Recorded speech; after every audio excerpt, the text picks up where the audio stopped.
तो शिव तत्व की बात ऐसी है कि आपको पता होना चाहिए कि जब हृदय आपका पकड़ जाता है तो आपका आज्ञा चक्र, पर मैं तो उल्टे कहूं, अगर आपका आज्ञा चक्र पकड़ गया सामने का तो आपका हृदय एकदम से संकुचित होता है, एकदम छोटा होता है। और जब आपका आज्ञा चक्र खुल जाएगा आपका हृदय एकदम ठंडा ठंडा उसमें से बहना। आज्ञा चक्र चढ़ता है अहंकार से,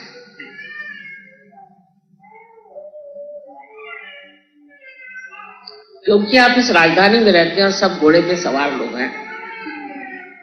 आप भी सोचते हैं बच्चों को जरा, पता नहीं क्यों बच्चे रो रहे हैं, इनको देखना चाहिए, जो बच्चे रो रहे हैं उनको देखना चाहिए।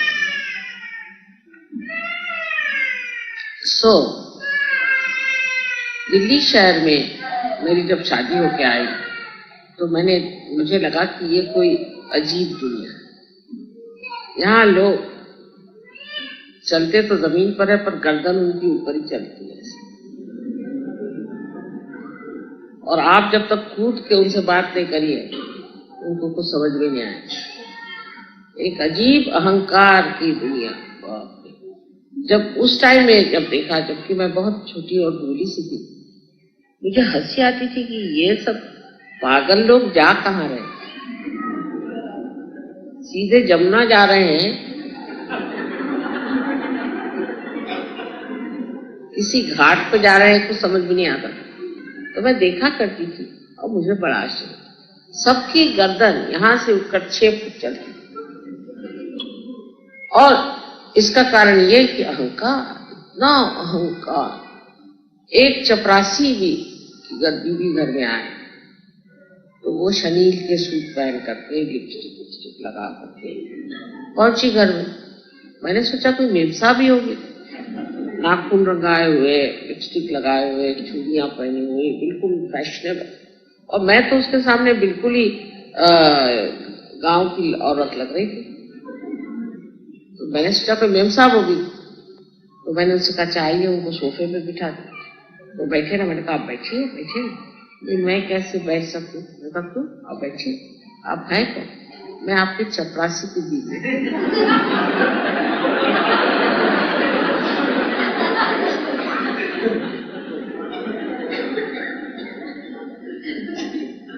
तो मैंने कहा कोई आके बैठ जाइए अब आप। और फिर इतनी उसमें घमंड थी, मैंने देखा कि उतनी तो कलेक्टर के नहीं हो। तो मैंने कहा जब इनका ये हाल है तो कलेक्टर की बीवी क्या होगी?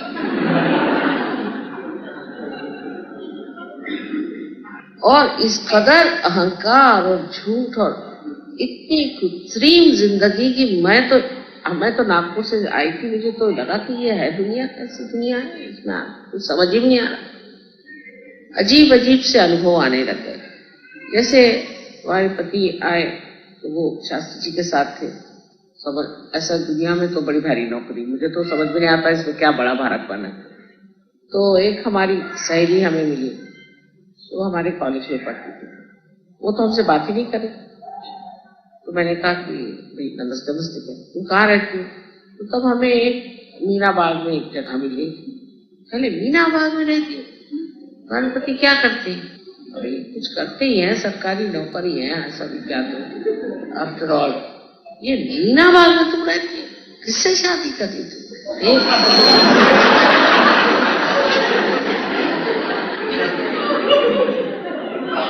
तुमको और कोई नहीं मिला?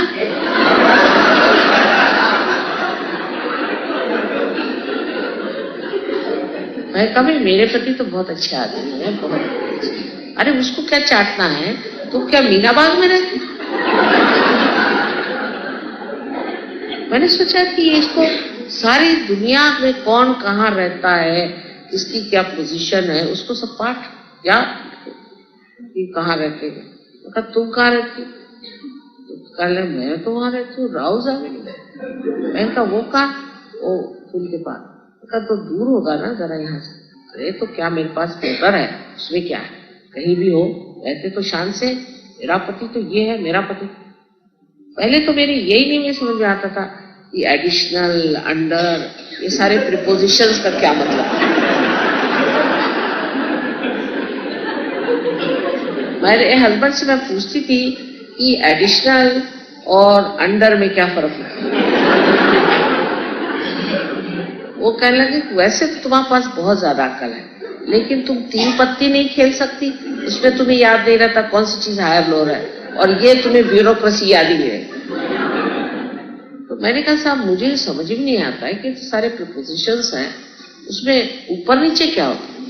बहरहाल जो भी हो, तो वो बहुत मुझसे बिल्कुल दूर भाग के खड़ी हुई कि ये तो कोई लड़की दीदी है कि क्या, जो भी सोचा हो पता नहीं। तो मैंने उनसे ये कहा कि भाई ठीक है, मैं मीनाबाग में रहती हूँ, तो इतने नाराज होने की कोई बात नहीं है, जो सरकार ने हमें जगह दी हम रहते। तो कहने लगे कि इतने में मेरे पति आए। तब तो भाई यहाँ तो सब लोग नमस्कार कुर्सी को करते हैं, चाहे जो भी। तो वो आते ही साथ सब नमस्ते नमस्ते नमस्ते नमस्ते, तो ये भी नमस्ते करने लगे। तो उससे कहने लगे तुमने क्यों नमस्ते किया? वो तो मेरे पति है ना, उनको क्या नमस्ते करते? ये तुम्हारे पति है, फिर तुम मीनाबाग में क्यों रहती?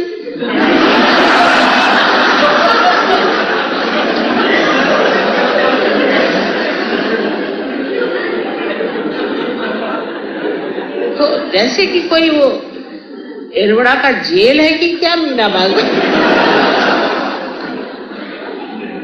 उसमें इतना ऑब्जेक्शन क्या? अरे ये तुम्हारे पति, अरे तुम तो बड़े आदमी की बीवी हो। मैं कहा मेरी पता नहीं लंबे हैं मेरे हस्बैंड।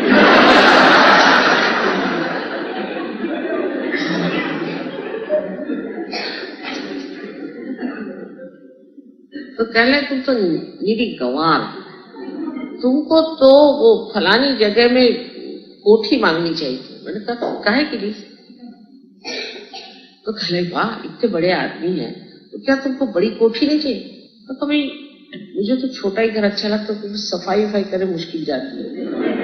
तो कहले क्या तुम्हारे घर में नौकर नहीं? मैंने कहा है, पर उसको बहुत ज्यादा काम पड़ेगा ना, तो बेहतर है छोटा ही घर अच्छा है। इस कदर यहाँ पर आर्टिफिशियलिटी, ऊपरी तरह से बात, ऊपरी तरह का बात। उसके बाद तो वो समझ लीजिए उन्होंने मुझे रोज एक फोन करती थी, मैं तो परेशान। मैंने कहा इसको क्या होगा भाई, अभी तो ये मीनाबाग से घबराती थी और वो रोज ही आने के लिए बैठी हुई मीनाबाग, समझ में नहीं आ रहा। इस तरह की ये चीजें मैंने जब देखी तो मैंने सोचा यहाँ के लोगों का दिमाग क्या हो जाएगा। अगर समझ लीजिए कोई बिल्ली से आप कह दें कि आप घोड़ा है, तो वो घोड़ा राह एक तरफ, वो बिल्ली क्या हो जाएगी ये बता दीजिए। वही हाल यहाँ के लोगों का, कि हर आदमी जो है वो अपने को पता नहीं क्या समझता है, और ये सब बाहर की लादे हुए गोबर के टुकड़े उनको लेकर के कौन सी शान बघारते हैं। ये तो कल गिर जाएगी, सब चीज गिर जाएगी, ये सब विनाशी चीज। तो रखा क्या? आज बड़े कुर्सी पे बैठे, कोई भी आदमी हो, कितना भी खराब हो, बिल्कुल दूसरा पक्का प्रसिद्ध लोफर हो, कैसा भी हो, वो कुर्सी पे बैठे, सब हाथ जोड़े खड़े। वो कोई प्रतिबंध है ही नहीं कि किस तरह का आदमी कुर्सी पर बैठे। अच्छा, और अगर वो आदमी उस कुर्सी से उतर गया तो उसकी सारा कच्चा चिट्ठा आप पूछ लीजिए। जब तक वो कुर्सी पर है तो वो तो समझ लीजिए भगवान से भी बढ़, भगवान ही लोग उसको कहते। आपको आश्चर्य होगा कि बहुत से लोग उस जमाने में जब आते थे हमारे हस्बैंड को मिलने, तो पूछते थे वो भगवान जी हैं? तो मैंने कहा कौन भगवान जी? तो साहब वो भगवान जी हैं, भगवान जी। तो मैंने कहा फिर शास्त्री जी कौन? अरे वो परम आप कौन? मैंने कहा यहाँ मैं नौकरानी हूँ। तो तब से मैं अपने पति को भगवान जी चिढ़ाती थी, कहना बस करो, मुझे मत चिढ़ाया करो। इस कदर का घमंड, इस कदर का जोर, इस कदर की जबरदस्ती, और उसमें एक औरतों में जो एक विशेष रूप से एक विचार आता है कि ओ इसकी तो मुझे तो यही नहीं पता था कि मेरे पति कहाँ कितना क्या उनकी पोजीशन है, और उन लोगों को तो सारी सिविल लिस्ट मालूम, उनका नंबर इतना तो उसका नंबर उतना तो उसका ये। मैंने कहा ये क्या घोड़े की लिस्ट बना रहे हो, ये किस लिए तुम इस तरह की बातें कर। और उन लोगों की बातें मुझसे समझ ही में मेरे आती नहीं थी, क्योंकि बैठे बैठे डिस्कशन करती रहती थी, इसको ये प्रमोशन मिला, उसको वो प्रमोशन। अच्छी भली पढ़ी लिखी औरतें, एजुकेटेड, हम लोगों के साथ पढ़ी लिखी औरतें थी, वो ना कुछ पढ़ना ना लिखना ना कुछ जानना ना कोई बात नहीं, बस ये पति की नौकरी कौन सी, उसी के प्रकाश में मार अपने को कुछ। इस कृत्रिम जीवन से आप एकदम हट जाइए, इस कृत्रिम जीवन को एकदम आप छोड़ दीजिए। ये जो कुछ भी बेमिसाबियत है ये अब खत्म हो जाए, अब असलियत पर आना है, क्योंकि अब सहयोगी, और सहयोगी के लिए ये जरूर है कायदे कपड़े पहने, कायदे से रहे, सुशोभित रहे, ये सब चीज ठीक है, लेकिन अपनी सीमा में। और इस कृत्रिमता को जब आप हटाएंगे तभी आप देखिएगा कि अंदर वो शिव तत्व आपके अंदर चमक रहा है, आपकी जो शान है वो देख रहे दुनिया, कहते कि है ना एक ऐसी एक आप है, आप मिले, आप क्या चीज। फिर वो कुर्सी से उतरे, चाहे कुर्सी पर बैठे, चाहे वो बाहर जाए चाहे अंदर जाए, सारी दुनिया उनके नाम से ही सोचेगी हुआ क्या नाम ले लिया। ये सहयोगी की बात है। एक ऐसा चरित्र होना चाहिए, एक ऐसा विशेष स्वरूप होना चाहिए जो कहे कि शिव जी जो थे वो तो राक्षसों को भी क्षमा कर। इस प्रकार इस शिव तत्व को हमने मान्य कर लिया और उनका क्षमा तत्व हमारे अंदर जब बस गया तो हमें कोई सता ही नहीं सकता, कोई दुख ही नहीं दे सकता, क्योंकि जब हमें याद ही नहीं रहा इसने क्या तकलीफ दी तो हमें कौन सा दुख हो।